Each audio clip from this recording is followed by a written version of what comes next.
All right, welcome everybody. So you should be here for COMP110 Section 2. This is Hamilton 100. And I know some of you are trying to enroll in this course. Every seat physically should be taken, so there's not going to be room to spread out in here. But if you are trying to get in, we will hold a lottery for seats that open up after this class ends and through this weekend. There's more details on this form. The link is on the screen, bit.ly/37YLOK8, as you see it here. Additionally, if you don't have a seat because all the seats are taken, this lecture will be live streamed on YouTube. You can find the link on our course site. I'll talk about that in just a moment. And if you, for some reason, missed this link to the enrollment form, you can find it on that recording. All right, so welcome to 110 and welcome back to Carolina. I'm super excited to see you all here. Before we get into some introductions, I just want to go over a high level of what it is that we're going to try and accomplish in today's lecture. First, talk a little bit about what this course is. This is, for many of you, your first computer science course, and that can be kind of anxiety-ridden. Second, we'll talk about whether or not you're in the right course. I know that's something that some of you have asked, whether or not this is the appropriate course or if there's a better one for you. Talk a little bit about what you can expect to do throughout the semester in terms of workload, and a little bit of computer science, our first little lesson, and finally some homework to be working on in the next few days. So what are the objectives of this course? We're going to learn the fundamentals of programming. In this course, we'll be focused on the Python programming languages, but the concepts we learn will apply to every single programming language you're going to encounter. We're going to be focused on an application area of data science. This application area is one that's become more prominent in the past few years. It's a really exciting field because it brings together not just programming and statistics, but also applications out in the real world. One of the things that you will see in the applications that we look at is that they hopefully have very real-world applicability. At the end of this course, you'll leave knowing what it feels like to be a programmer. And for some of you, that will be a great feeling, and you'll think, oh, wow, I really want to keep doing computer science. For some of you, it might not be a great feeling, and that's okay, too. I want you to learn what it feels like in this course so that you've got a good sense of whether or not this is a field to continue pursuing. Last, you'll learn a little bit about what computational thinking is, and this is thinking like a computer and in terms of algorithmic steps. We'll be talking about abstraction, and abstraction is a concept that is inherently kind of abstract to talk about, but is one that we'll be exploring in depth as the semester goes on. We'll talk about responsible computing. In 2021, there's no denying that the effects of the programs and the software and the systems that we build out in the real world have real impacts on everyone's lives. We've seen this in terms of the impacts of social media, but also on machine learning and advertisements and profiling and things like that. So there will be a social computing component to this course, and we're excited to discuss that with you all and talk about how computing impacts the real world. So let's talk about some course staff introductions and get to know some people who are in the class. Hello? Hello? What? Oh, hi, I'm COMP, the AI of Hamilton 100. It's so wonderful to see you lovely people in my room. What course is this? This is weird, but COMP110. The Introduction to Programming and Data Science course. Yeah. The hardest course to complete on campus. No. Do you want me to teach it for you, sir? No, I've got it. I've got it covered. Okay, fine. Well, if you have any questions about this room, let me know. I mean, this is weird, but like, are there things we should know about this room? Ooh, I'm glad you asked. Yes. It's still 2021. We're in a global pandemic and the world is melting down.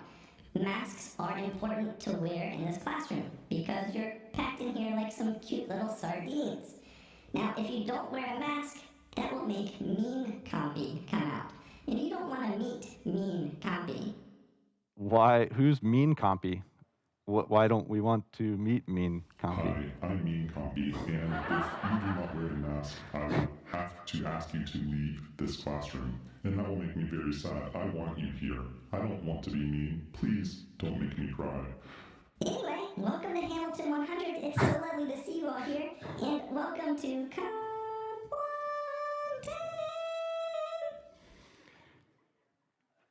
They've made some improvements to the classroom over break, I guess. We've got some artificial intelligence. Anyway, Compy, nice to meet you. And for the rest of you, I'm Chris. I'll be your instructor throughout this course. I was born in the Charlotte-Concord area of North Carolina.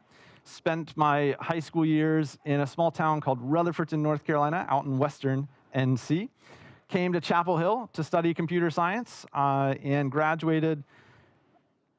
It's hard to say, but back in 2007, so it's been a minute since I was actually a student here. I went to Brown for graduate school and did my graduate work in computer science there. Went into industry for a little bit, and then came back and have spent the last 6 years teaching, primarily focused on this course, but some other courses in the computer science department. The real MVPs of this course, though, and you're probably thinking like, okay, there's one instructor, there's 405 of us in this section, how am I going to be able to support you? Well, the truth is, the real MVPs are here, and in addition to these two, we've got an entire team of 46 undergraduate teaching assistants who will be helping you through this semester, who are all students who took the course, just like you, did really well in it, became passionate about computer science, and love helping you out. So do you all, sorry we don't have a mic for you, but do you want to just introduce yourselves real quick? Yeah, that's fine. So my name is Kyle Sorensen. I'm a double major in applied math and statistics and analytics with a minor in computer science. I took COMP110 in the first semester. It was offered in Python, so that was the second session of last summer. And I'm very excited to help you all learn some computer science. And Aaron? Hi, I'm Erin. I'm a sophomore. I'm majoring in computer science and psychology. I took Comp110 last fall, but it was all virtual. It was a really good experience. I think it's been like my favorite concept so far. So I hope you all have a good experience in the class as well. All right, thank you all for being here. And throughout the semester, you'll be meeting the rest of these folks. As class ads wrap up, you'll see more students are going to be in class helping you, but these students are also responsible for many other components of the course, including over 40 hours of office hours that were open for walk-in appointments per week. We have more availability than any other course on campus. This course would be absolutely impossible without folks like Aaron and Kyle and the rest of the team. Like, I couldn't do it without their help. I'm biased in this because I've hand-selected these folks after reviewing much larger pools of applications, but I am convinced and strongly adhere to the belief that this is the best UTA team, undergraduate teaching assistant team at Carolina. You're going to come to love them 100%. They help with every aspect of this course, so not just office hours, but helping come up with review questions for you all, helping host review sessions, helping me with lecture ideas, building exercises, things like that. A few weeks into the semester, each of you will be assigned 2 undergraduate teaching assistants who will be your personal points of contact for email questions when office hours aren't open. And that will allow you to have a direct contact with somebody who can respond to you in under 24 hours. And next week, we'll have drop-in Zoom hours.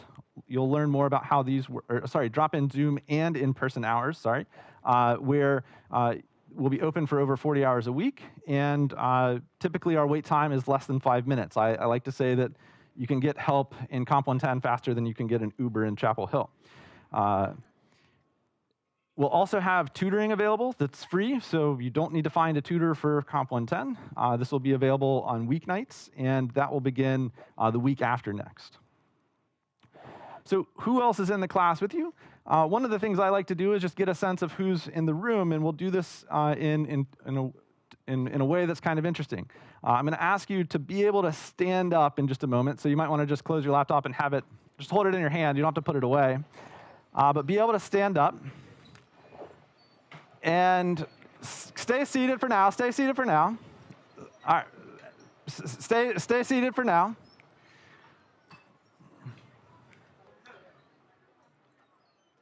All right. So if stay seated for the time being. And what I'm going to do is when I call out an affinity group that you belong to, we're all going to clap and celebrate you for being in this course, which is a very exciting place to be. So the first affinity group that we'll do is we'll start with majors. We've got 175 of them at Carolina. Let's start with astrophysics. A's. No? I don't know what comes next. Let's make this a little bit easier. Let's start with folks who are not computer science majors. Clap for each other. Yeah. So this is an exercise that I like to do because so many people come into COMP110 thinking, am I going to be the only non-major in this class? And no, the majors are actually far more scarce in this course. This is a course that serves the general Carolina audience broadly, and we're excited to have a wide cross-spectrum of majors in this course. Since I did one affinity group, how about computer science majors? Do we have any computer science majors in here? All right. Welcome, welcome. You are also in the right spot. This is the first required course in the computer science major. We're happy to have you here. The second affinity group, because people might think, oh, well, sure, there's not a lot of computer science majors in here, but what about people who are in information science or in journalism, and they've done a lot of programming before. They come in here with a lot of prior experience. If you have no to less than 1 month of prior programming experience, please stand up and clap for each other. So look around, and what you'll see is that the median student in this class has never programmed before. Most students have no prior experience coming in. This is not uncommon at Carolina. That's sort of what this course is designed to be. We start from the ground up. We do move fast, and we are a rigorous course, but we try and help you along the way. We want everyone to succeed. And lastly, if you do have prior programming experience, stand up and look around at these people. They might want to be the people you make friends with.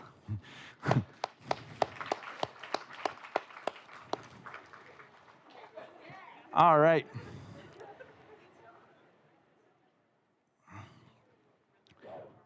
No prior programming experience is expected in COMP110, but some experience is okay. If you have a lot of experience, you may want to consider taking the placement exam that allows you to place out of this, just like a first level foreign language class. If you have a lot of background in Spanish, you probably don't want to be in Spanish 101. Same idea here. Some experience is totally fine. If you've taken a course, you just want to be sure that your fundamentals are grounded, that's absolutely a great place to be, but don't stress if you've never programmed before. As I mentioned, this is a rigorous course. There are 2.5 hours of lecture that we'll be working with together each week. And then, this is a STEM course. So you multiply that, the number of times that, or credit hours that a course is, and that's about how much you can expect to be practicing, looking through your notes, studying, and things like that. The instructional format of this course is interesting. We're still in a strange time where we're all excited to be in a classroom, but we're wearing masks. And we're coming out of a period where we were forced to think differently about the way we taught our courses. And part of thinking differently meant actually trying to make better use of everybody's time. So in this section, there will be synchronous components like there are today, where we expect you to be in class and we'll be practicing together. There are also 5 quiz dates that are very important that you'll need to be able to be synchronous for. And actually, let me fix that. This is at 11 a.m., which is our course time. There's 2 sections of the course. I'll talk about the other one in just a moment. Uh-oh. All right.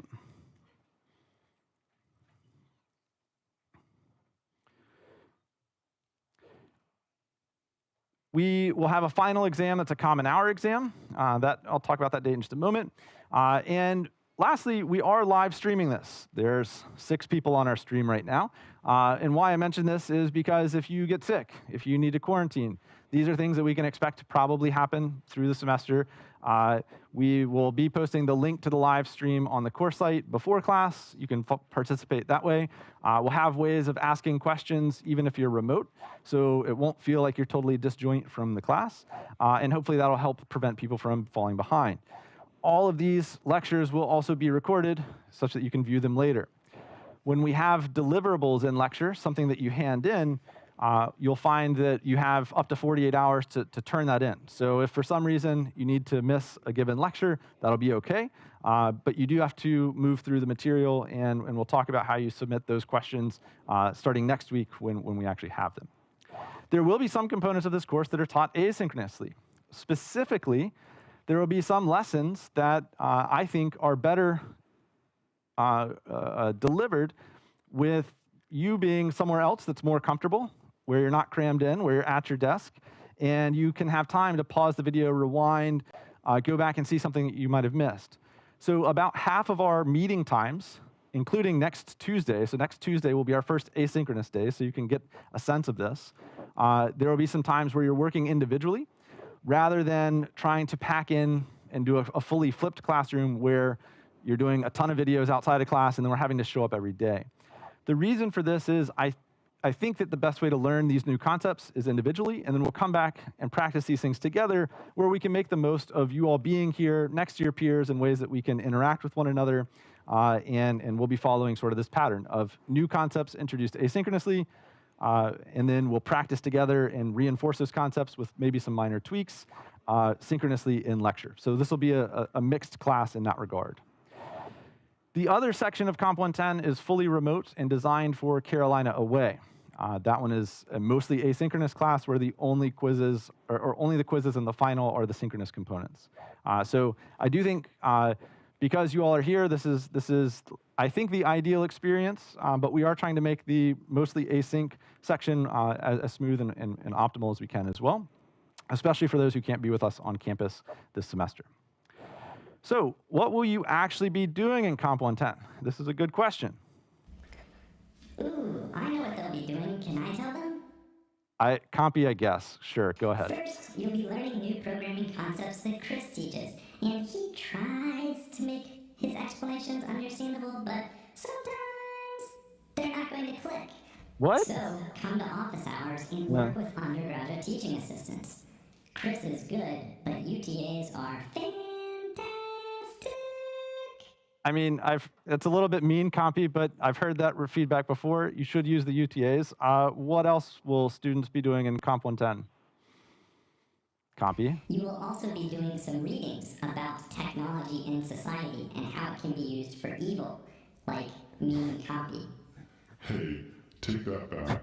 I'm not mean, I'm misunderstood. I'm here to keep people safe. So keep wearing your masks and we'll be okay. The readings that we do will also have some optimism in them and be talking about how technology can be used for good. I don't trust you anymore, Compy. You will be doing programming exercises that are very challenging. They will cause pain in your brain. This is Your mind will Compy. hurt. You might cry. These are Compy. very frustrating experiences. Compy, that's enough. So what will you actually be doing in this class? Well, you'll be preparing, and by coming to class, watching the videos and the assignments that we have, we'll have some assigned papers that, again, are talking about broader problems in society and potential solutions and paths forward. When you are watching videos and working through exercises, we encourage you to be taking notes on what you're doing. The way that we take notes in a programming class is a little bit different than other classes. And as we get into writing code, we'll talk about how you can take notes within the programs that you're writing and as we're moving through the semester. In lecture, we encourage you to follow along and participate. There will be questions, as I mentioned, that you'll submit after the class that will tell you, or that will give us a sense that you've gotten the key concepts from a given lecture. And we'll have some readings that were mentioned. And these readings will also ask you to reflect on some of the larger questions in computer science and society. There will be a lot of practicing in this course. Computer science is a very practiced skill. And we'll be doing a few things. We'll be learning how to diagram in ways that represent what the computer understands on paper by reading some code and trying to make sense of exactly what's being kept track of in our programs on paper. There will be mini programming exercises. These are small problems that practice the fundamentals that we teach in class. And then there will be some open-ended projects where you're able to take on ideas of your own and try and implement creative concepts. Lastly, as we've mentioned, there are quizzes, and 5 of these are timed. We want to keep everyone's time expectations reasonable, so they'll be timed to the classroom period. And the final exam is in December. Unfortunately, at 8 a.m., but you'll get computer science out of the way, and then you'll be done with it. The quiz dates are important. After class, and when you're moving through the first lesson that's reading the syllabus in more detail, I would encourage you to go ahead and put these dates in your calendar. These are the most important days to not be able to miss in COMP110. If for some reason you're a part of an organization that conflicts with a number of these dates, don't feel like, or know that we're offering this course in the spring as well. I'll be teaching it. We'll be all in person, and hopefully those conflicts won't exist. These are 5 really important dates. These are also on the website, also on the syllabus. All right, so there will be plenty of other ways of accessing this. So let me show you the course webpage really quickly. And I gave away the most fun part of this webpage is that we have a light mode and then a much more fun dark mode. So I'm going to keep it on dark mode. The course webpage has the itinerary. So the link to today's stream, this will be very Inception-y, but I'll show you. In dark mode, is there, as well as some of what will be coming up in the next few days that you need to worry about, and everything will update here. All those quiz dates are also found on this website. In the resources, this is where you can find the syllabus. This will be the first sort of assignment after class to be moving through and reading through and understanding. We're only going to talk about some policies at a very high level today. We'll leave the details to the syllabus. There's some setup that you'll need to do to get your computer going. We'll talk about that later. The topics page is one that hopefully most of the words on this page have no real meaning to you that in specific to computer science. This is what we'll be learning through the semester. As we're moving through the semester, you'll get information and slides and lectures from me, but there will also be some content that was written by UTAs that you can go back and review with and get another perspective from. Sometimes just seeing the same idea presented in multiple different ways is what helps to make it click. Lastly, for support, as I mentioned, we'll have tons of office hours, and we're going to have an open house tomorrow for helping people get set up on campus. But office hours will start this coming Sunday, and 40 hours a week. The way that you come to office hours and drop in person in Citizen or online, it will all be detailed in this write-up, so I'm not going to bore you with the details of that twice. But know that it's very easy to get help, and we've got tons of support to help you along the way.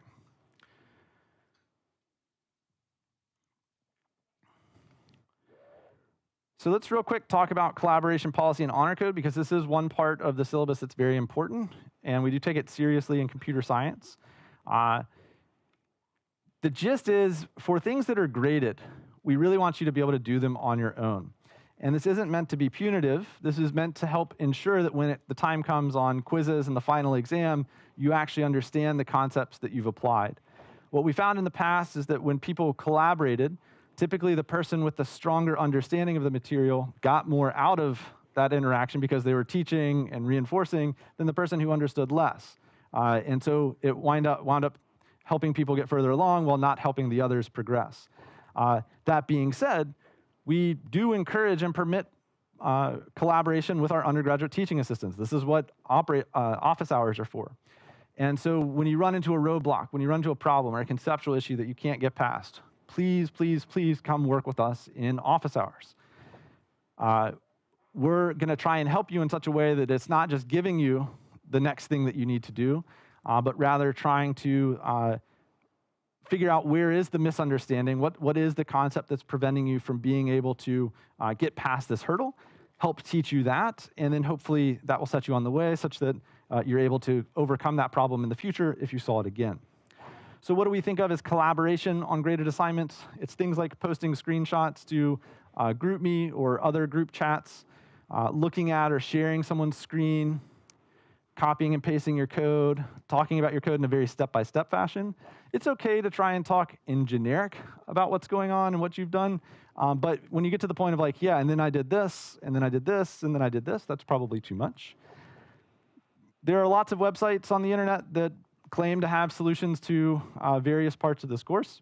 all of the assignments in this course we did develop ourselves, so it's actually rare to find a good solution on any of these sites. But there is software developed by computer scientists over the past 30 years that makes it very easy to detect when one of these sort of poor solutions from, say, Chegg winds up in your exercises. So don't do that. Asking for help, we would encourage you not to put people in a strange position in asking for help. Please just come to us. And this is why we have so much support. We want to help you learn this. We want to help you master these concepts.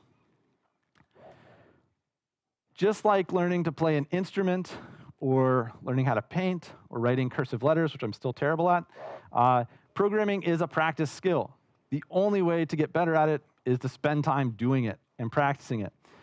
This is a course that expects you'll be able to spend quite a bit of time writing programs and learning the concepts that we teach.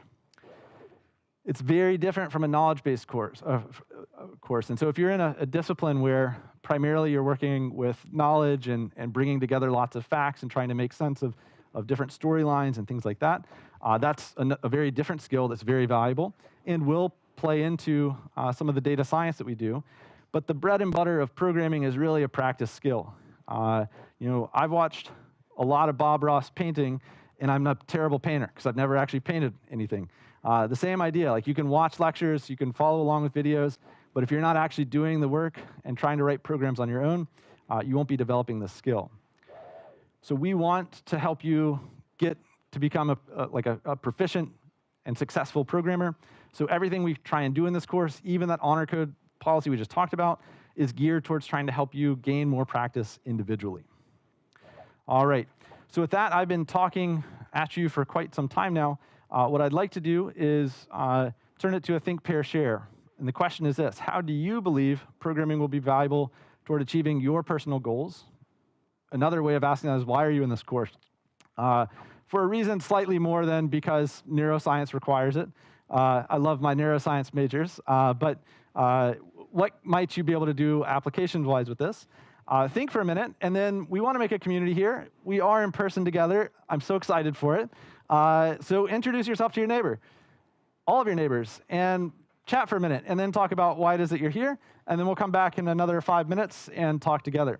So go ahead and do this, and yeah.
All right, here we go.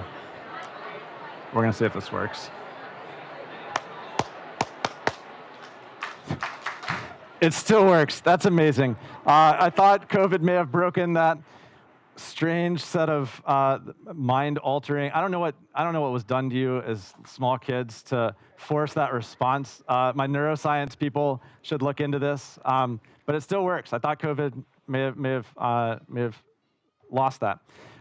So I'm curious to hear a little bit from you. Does anyone in this front section want to talk about what's bringing you to COMP110 this fall? Don't be shy. We're in a safe space. Sure, we'll come over here.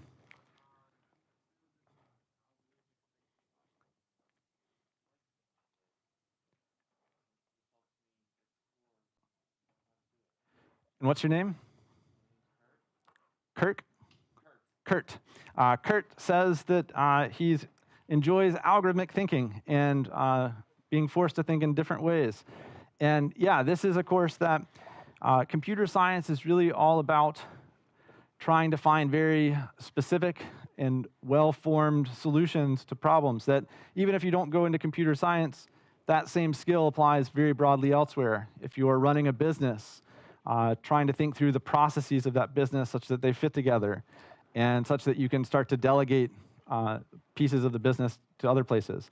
If you're running a medical practice and you think about like the experience of patient care and what the process from getting into the office and into an appointment to going back to follow up later, this type of, like when you think about processes and the steps involved in something that you're trying to achieve, that's the type of algorithmic thinking you can expect to experience in a computer science course. How about someone from this side of the room? We'll go to the whole room. All right, here we go. Nice, and what's your name? My name's Elena. Elena says her dad is a programmer and would like to know more about what he does. Yeah, I think that programming for a long time has been this sort of mysterious wizardry like black magic that if you know someone who's a programmer, you don't really have a shared vocabulary for being able to talk about that. And even if most of you don't go into programming, you'll at least be able to speak to and have meaningful conversations with software engineers who might be working on the types of software that you need to do your job. You might be contracting with them or working with others in your business in order to build the systems that you need. So being able to have a shared vocabulary with the people who are software engineers is valuable. One more from here, yep. I kind of want to know how a computer works because I have literally no idea how you can just punch in numbers and it spits out words. Yeah, and what's your name? Kieran. Kieran says she wants to know how a computer works because it's magical that you somehow get from zeros and ones all the way up to Snapchat filters. And that is quite a magical journey. Well, I don't think there's an invalid reason for being here. I think even if it is, as is in many cases, to satisfy some prerequisite, I hope that everyone will take away with them from this course some valuable skills going out into the real world. The way that we like to think about computer science in our field, and especially at UNC, is we like to frame ourselves as toolsmiths. So this picture here is one of Dr. Fred Brooks. He was the founder of UNC Computer Science over 50 years ago. He's still around today. I saw him at a faculty meeting last week. Great man. I love this man. And he rose to fame through IBM and the work that he did there in the 60s. And he won what is effectively the Nobel Prize in Computing, the Turing Award. And Fred likes to talk about computer scientists as being toolsmiths. And the idea is our field exists to create solutions for other fields to move further, faster, and to be able to take on the types of problems that they couldn't have otherwise. We don't exist, to be sort of a navel-gazing discipline where we're just trying to further the field of computer science. We're really only doing our jobs if we're impacting the fields and the work around us. Fred has a really great quote that I love about what it's like to be a programmer. The programmer, like the poet, works only slightly removed from pure thought stuff. I think one of the things that you'll see as you're trying to figure out how is it that we go from ideas in our head to a computer actually doing something is we're stringing together thoughts and expressions and ideas a lot like, it feels like poetry at times to me, and I hope it does to you as well. But it's a very intellectual experience that is quite challenging, but also quite fun. She builds castles in the air, from air, creating by exertion of the imagination. There's so many different applications in computer science and programming and in data science that it's really limited to what it is that you can imagine and how you take that imagination and that fantasy and turn it into a reality that the computer can carry out on your behalf. There are many things that we have today that 10, 15 years ago would have been completely unimaginable. Like yesterday, I tried a Snapchat filter that gave me hair that when I moved my head, the hair moved, and that blew my mind. Few media of creation are so flexible, so easy to polish and rework, so readily capable. I think another thing that I really love about computer science in programming is that unlike, say a lab experiment that takes 30 days for start to finish and you don't really know the results, and if you mess something up early in that experiment, your results are going to be invalid by the end.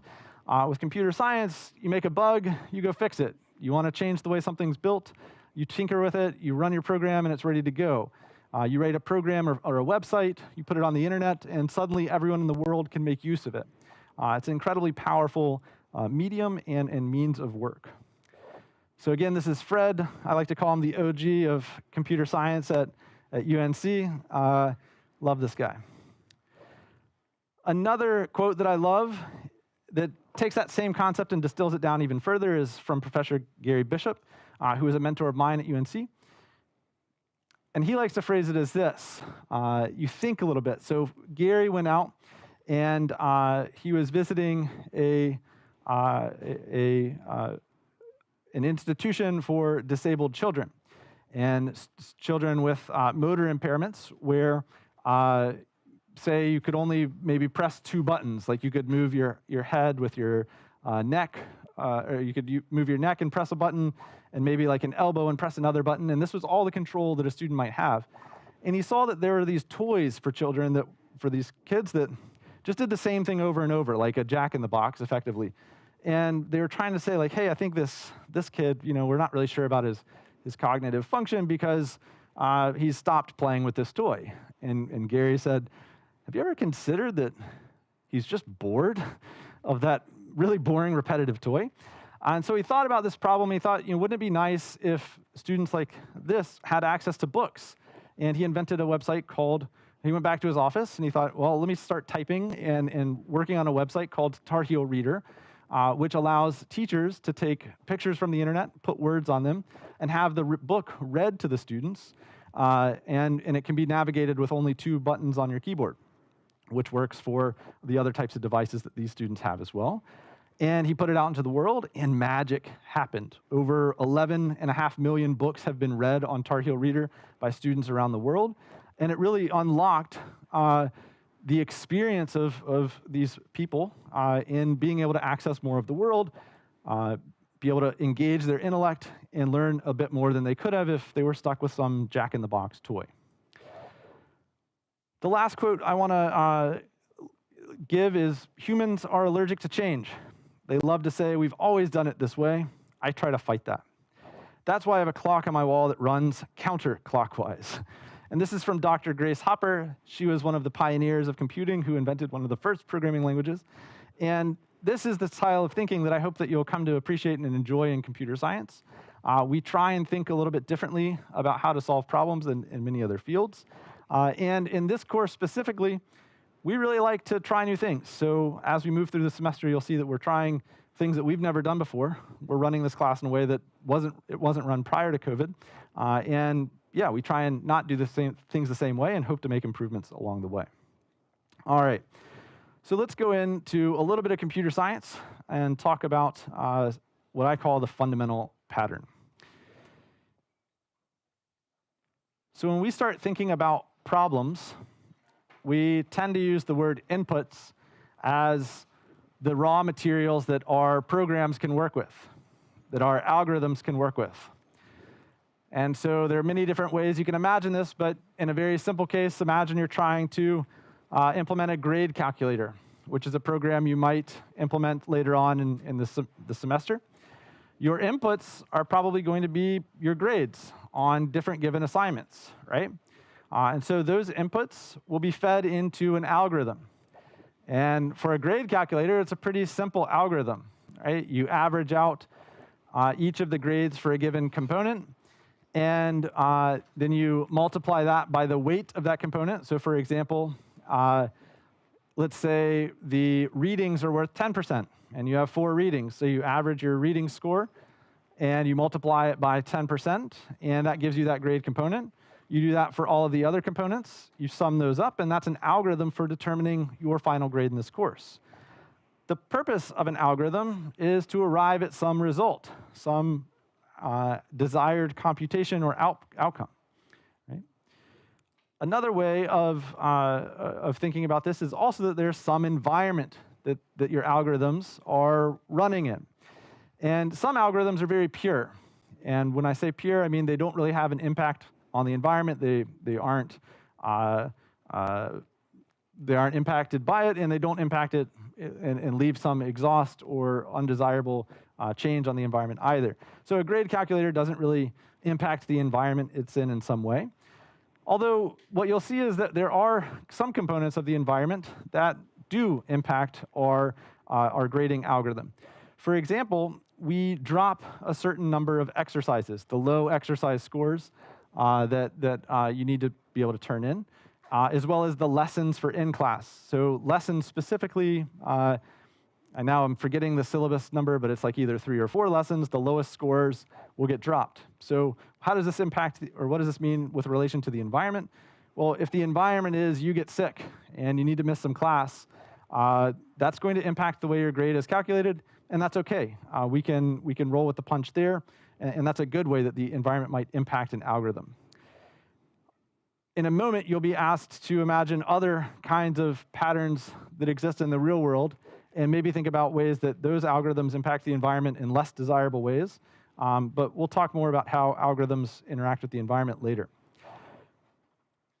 So just to go over what we talked about, from the scale of single lines of code in your program to all the entire programs that you write, we'll see the same pattern over and over and over again. We'll have some inputs, we'll have a series of steps we move through. That series of steps might be influenced by the environment in some way, it might impact the environment in some way, but ultimately the real purpose of this algorithm is to produce some desired result. So the input is the data that's given to a program. For many programs, that data can even be like, where did you touch on your screen? What gesture did you use, like pinching or swiping? And how did you interact with your device? It might even be your camera. So if you're thinking about a Snapchat filter, the inputs to a Snapchat filter are your camera. There's also a depth sensor on most modern iPhones and Android devices that are shooting infrared beams to get the depth of how far away things are. That's how Face ID works. And those two things are used as inputs, as well as which filter you have selected, to figure out, well, where is your face? So the algorithm is figuring out where is your face in this scene, and how do we put this hat with this crazy hair on it into the filter. Snapchat filters, I don't think, really have an impact on the environment other than to bring joy to our lives. And the desired result is really just the image that you're able to send to a friend or your mom if you snap your mom. I don't know anyone who does. So an algorithm is a series of steps that is concrete. We like to think of algorithms. What's really special about algorithms is that they're a fixed number of steps, but they can process an arbitrary amount of data. So what do I mean by this? Well, again, with a grade calculator, when I write the program that calculates grades, it's an algorithm that has a certain number of steps. There are just a certain number of lines of code that my program needs to move through. But it's written in such a way that I can calculate a grade for one student in the class or all 600 students in the class this semester. And that's pretty powerful, this idea that you can write a fixed number of series of steps, but feed arbitrary amounts of data into it and have the computer do the heavy lifting and do the work to get the results that you're looking for. And again, some algorithms do influence their environment. And until we get into what an environment is in a programming context. I don't want to talk much more about that, but you can kind of imagine this, right? Great. Any questions on the sort of high-level big picture here? Yep. Yeah, so what I actually want to try doing here is an exercise where you're going to come up with an example, and let's talk about it and see if the examples we come up with as a class are able to cement it. But let me try one more before we do this. And so what I'm going to ask you to do in this exercise is think of an example of this same type of process that exists outside of computer science, outside of programming, not on a phone, not on an app. But I'll choose another application. So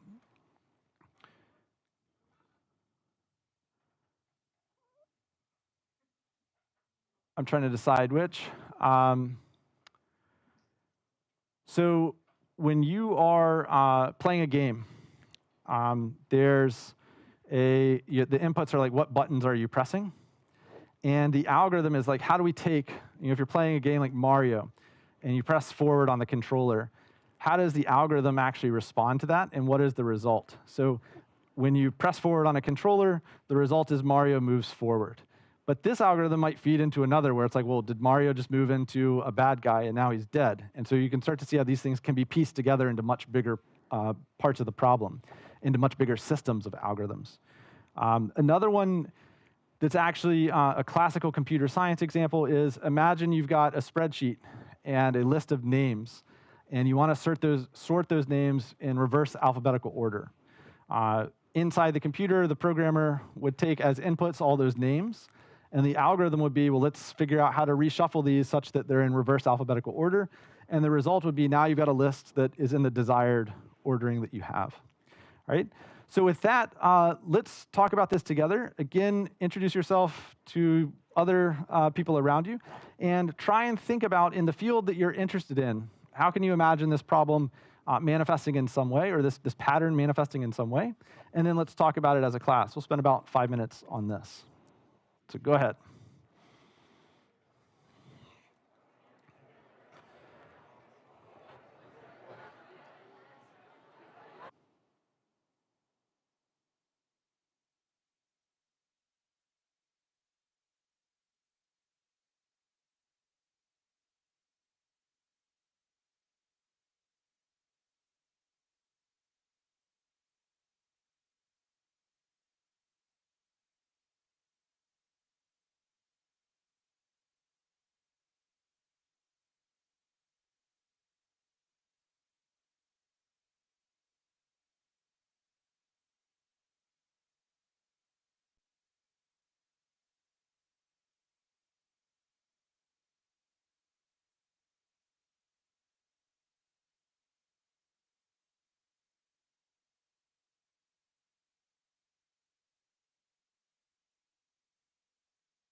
One more minute on this, one more minute.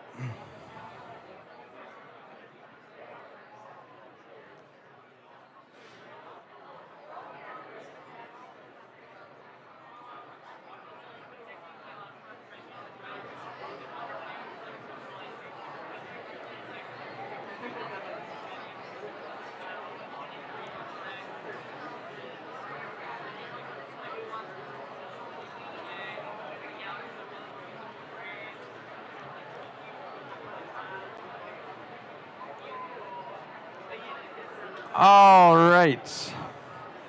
Let's talk about this real quick. All right.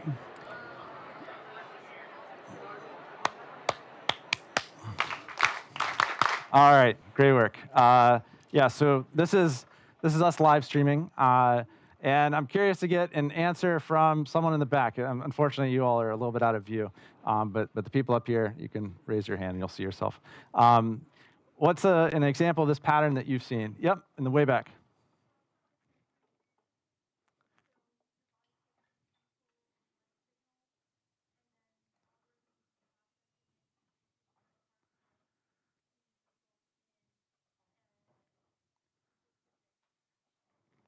Great, and what's your name? Kate. Says that the central nervous system is an example of this, where you've got sensory inputs that are coming into your eyes, your ears, your sense of smell, your touch, and your brain is having to process those in some way, and often will take sometimes automatic responses, like when you hit that part of your knee that makes your leg kick, and also thoughts of like if you see something, like it's kind of weird to see yourself on a giant screen in a lecture, you have different emotions that might result from that as well. So yeah, I think one of the reasons why I think this is a really great course for my neuroscience folks is that the same types of ways that we like to think about modeling processes in the brain and how learning works in humans, we can think about those same type of models in our programs as well. How about someone from this part of the room? Yep.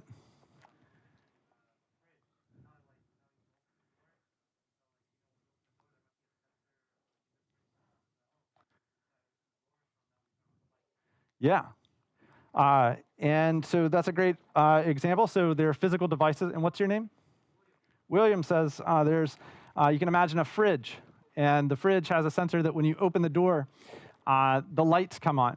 So your inputs would be somewhere in there. There's a switch that is physically being, it winds up being a little bit of an electrical circuit that when you open the door, that causes that circuit to complete.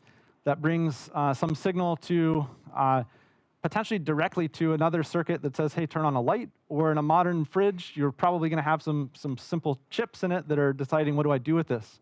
I've got a fridge that when I leave the door open for too long, it starts it makes like a,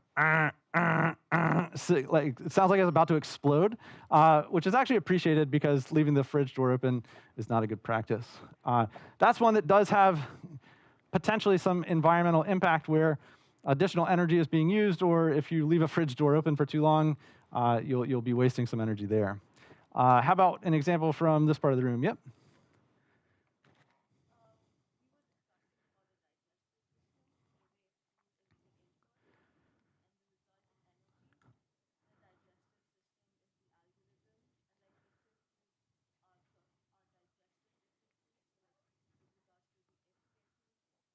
Nice. Sure. And what's your name? Say that one more time. Polona.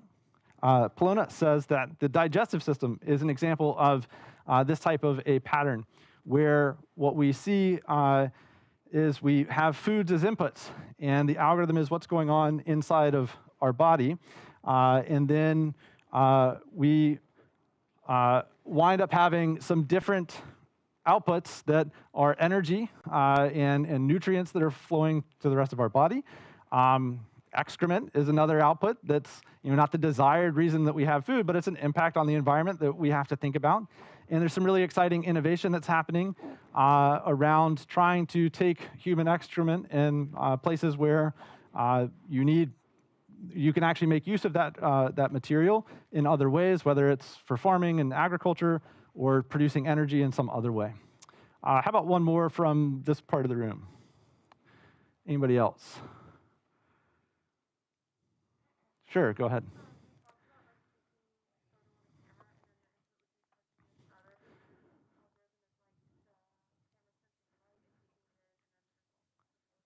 Nice, and what's your name? Marcella says taking a photo on a camera is an example of this, where you press a button, and on a cell phone, you've got a sensor that light is being fed onto from a lens.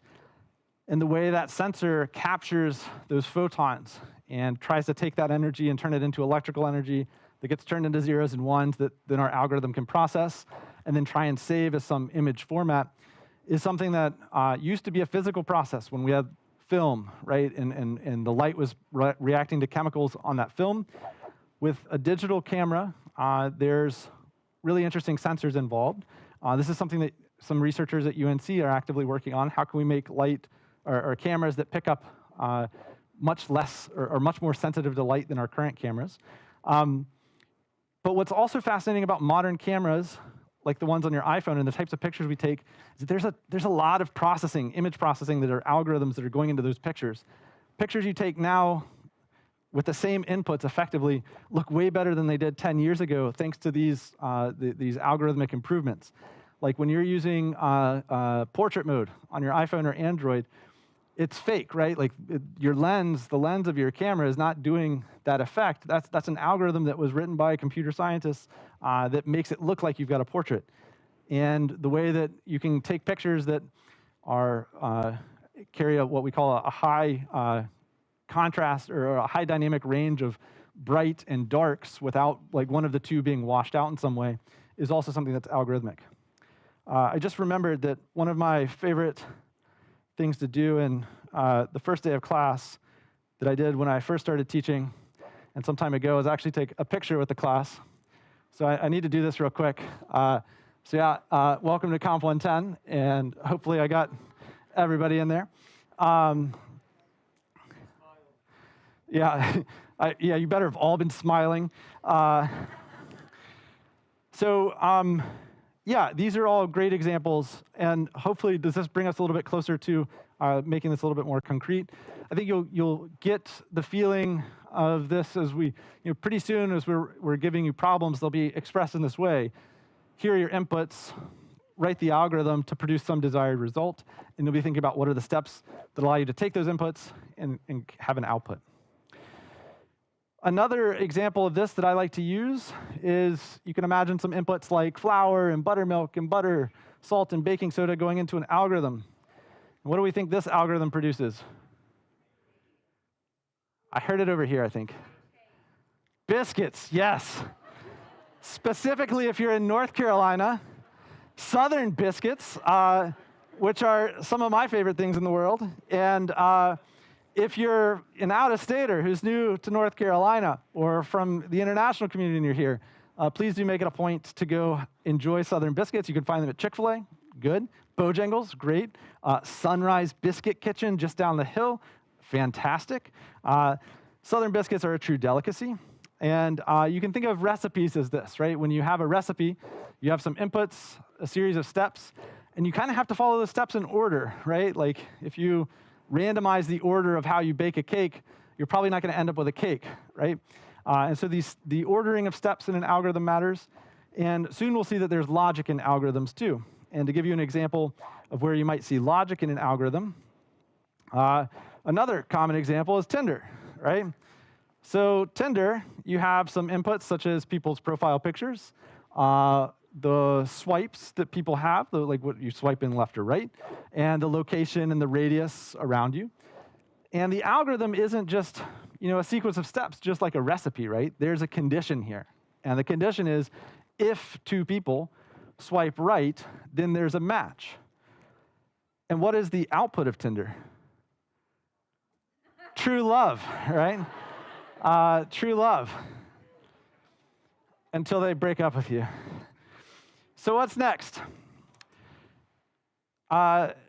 we've got some homework that we're going to be asking you to start moving through, and this is primarily filling in some of the details of the syllabus that you will need to know in order to succeed in this class.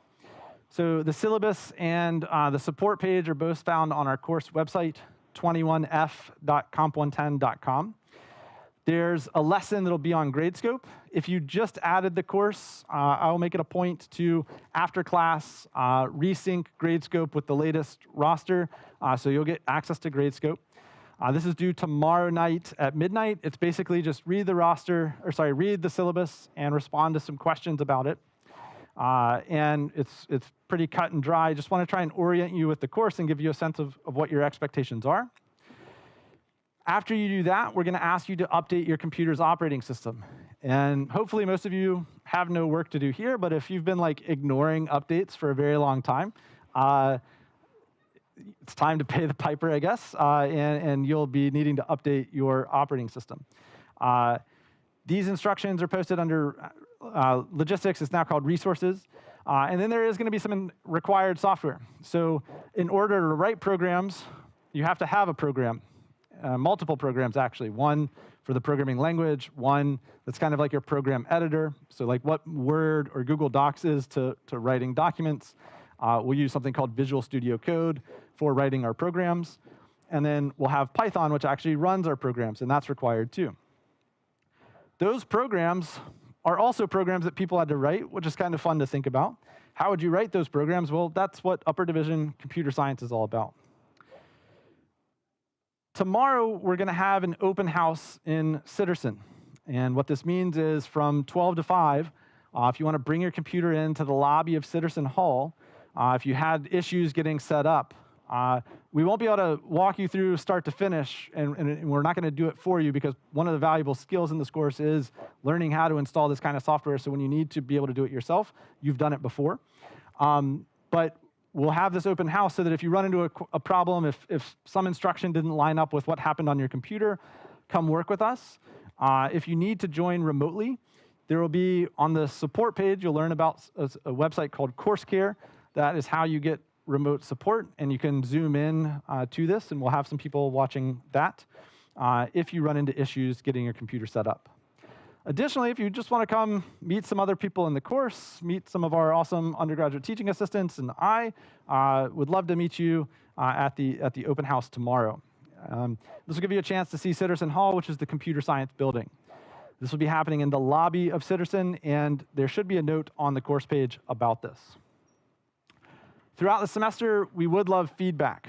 As I mentioned, we're trying new things in this course. We have not ever live streamed a lecture before, so this is the first time trying that, and would be happy to hear anything that you have in terms of feedback.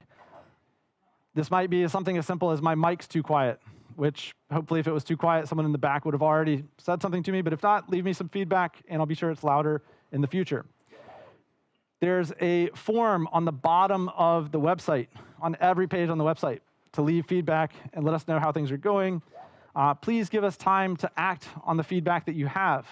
It's really sad when we get great feedback in the end of semester evaluations, but that feedback didn't get to benefit the student who left it, the idea that they had for improving the course, and hopefully it improved it for you all. But please do give us feedback while there's time to act on it. And there'll also be some points where we're asking for class-wide surveys through the semester. Our goal this fall is to have like extremely positive vibes in COMP110. This course, I'm so excited for us to be back on campus, to be back together. It's so nice to actually be in a classroom with you all. I'm loving this. And we really want this to be a high-energy return to form, even though there are certainly going to be some strange punches that COVID throws at us along the way. All right? The last 18 months, I'm happy to say goodbye to, and looking forward to this awesome fall back here on campus. I hope that you all will bring this positive energy back. The team is going to be bringing it, spreading love and interacting with people in a positive way. All this being said, if you have a very negative experience, I also have a grievances form. And I would encourage you to leave your grievances. They will come directly to me, all right? And if you want me to respond to them, I will. I would much prefer you to do this and just air your grievance with me, let's talk it out, than to have something annoy you all semester long and then leave unhappy, all right? Outside of class, I love connecting with you all on social media. You'll see our lectures posted on YouTube. Like, comment, and subscribe if you would. My Twitter handle is @ChrisJordan. I post primarily about computer science and education-related subjects. My Instagram is kind of boring, but you can find me there. The real thing to follow is my Finsta, which is Ada Dog. Oh my God. So this is Ada. She's now a little bit older, but she'll be coming to campus regularly this semester, and I hope that you all get a chance to meet her. Otherwise, follow Ada on Instagram. All right, and with that, that's our first day of Comp 110. Get started on the work and go to the homepage.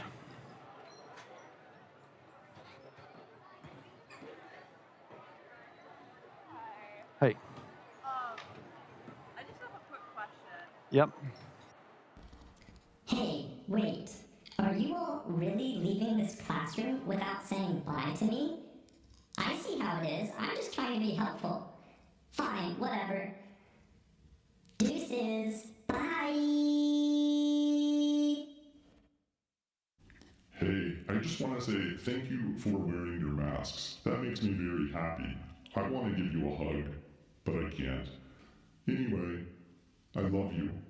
Welcome to Comp 110.